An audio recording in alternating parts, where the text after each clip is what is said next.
Hello friends, good morning, welcome back to my channel. আবার চলে এসেছি নিউ একটা রেসিপি নিয়ে। তো আজকে বানাবো চিড়ের পোহা। তো চিড়ের পোহা বানানোর জন্য আমি এখানটায় নিয়ে নিয়েছি চিড়ে আর হচ্ছে পেঁয়াজ কুচি আর লঙ্কা কুচি।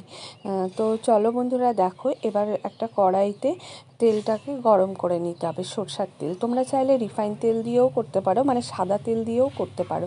তো আমি এখানটায় সরষের তেল নিয়ে নিয়েছি। তো তেলটাকে গরম করতে দিয়েছি। তেলটা গরম হলে এখানে যে পেঁয়াজ কুচি আর লঙ্কা কুচি করে রেখেছি, সে পেঁয়াজ লঙ্কা কুচিটাকে তেলের ভিতরে দিয়ে দিলাম। এবার খুব সুন্দরভাবে নাড়াচাড়া করে ভেজে নিতে হবে। তো দেখো, এখন আমি কড়াইতে পেঁয়াজটা দিয়েও দিয়েছি আর খুব সুন্দরভাবে নেড়েও নিচ্ছি। তো পেঁয়াজটা যখন ভাজা ভাজা হয়ে যাবে, তো তখন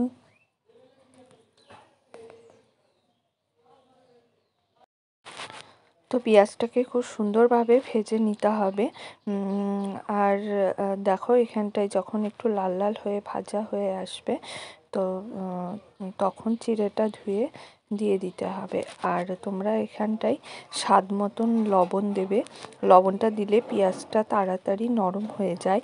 তো আমি দেখো এখানটায় স্বাদ মতন লবণটা দিয়ে দিচ্ছি। লবণটা দেওয়ার পর নাড়াচাড়া করে নিচ্ছি। আর এখানটায় দেখো, চিড়েটাকে খুব পরিষ্কারভাবে ধুয়ে নিতে হবে। তো মা এখানটায় চিড়েটা খুব সুন্দরভাবে ধুয়ে দিচ্ছে। আর ধোয়ার পর চিড়েটাকে ভালোভাবে জলটাকে চিপে নিতে হবে, যেন চিড়েতে জল না থাকে। আর দেখো, এখানটায় আমার পেঁয়াজগুলো ভাজাও হয়ে গেছে। তো এবার এই ভাজা পেঁয়াজ আর লঙ্কার ভিতরে ধোয়া চিড়েগুলো চিপে চিপে দিয়ে দিতে হবে। তো দেখো, এখানটায় চিড়েগুলো চিপে চিপে দিয়ে দিচ্ছে আর আমি এখানটায় নেড়ে নিচ্ছি। আর দেখো, সব চিড়েগুলো এখানটায় চিপে দেওয়া হয়ে গেছে আর এখানটায় খুব সুন্দরভাবে নাড়তে হবে। তো এই চিড়েটাকেও অল্প পরিমাণ হিট দিয়ে ভাজা ভাজা করতে হবে। আর এখানটায় চিনি দিতে হবে।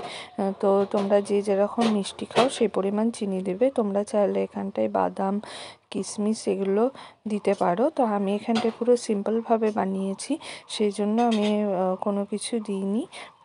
তো দেখো, এখন চিড়েটাকে খুব ভালোভাবে নেড়ে চেড়ে নিচ্ছি পেঁয়াজ আর তেলের সঙ্গে। তো তারপরে দেখো, এখানটায় চিনি দিয়ে দিতে হবে। তো চিনিটা দেখো আমি অল্প পরিমাণ দিয়েছি, কিন্তু এটা একটু মিষ্টি মিষ্টি ঝাল ঝালই ভালো লাগে। তো আমি এখানটায় স্বাদ মতন চিনিটা দিয়েছি। তো চিনিটা দেওয়ার পর খুব ভালোভাবে নেড়ে চেড়ে নিতে হবে। আর এটাকে খুব ভাজা যাবে না, বেশি ভাজলে শক্ত হয়ে যাবে। তো অল্প পরিমাণ ভেজে নিতে হবে। তো দেখো, মোটামুটি আমার এখানটায় চিড়ের পোহাটা হয়েও গেছে। তো দেখো, আমার দেখতে পুরো এই রকম হয়েছে।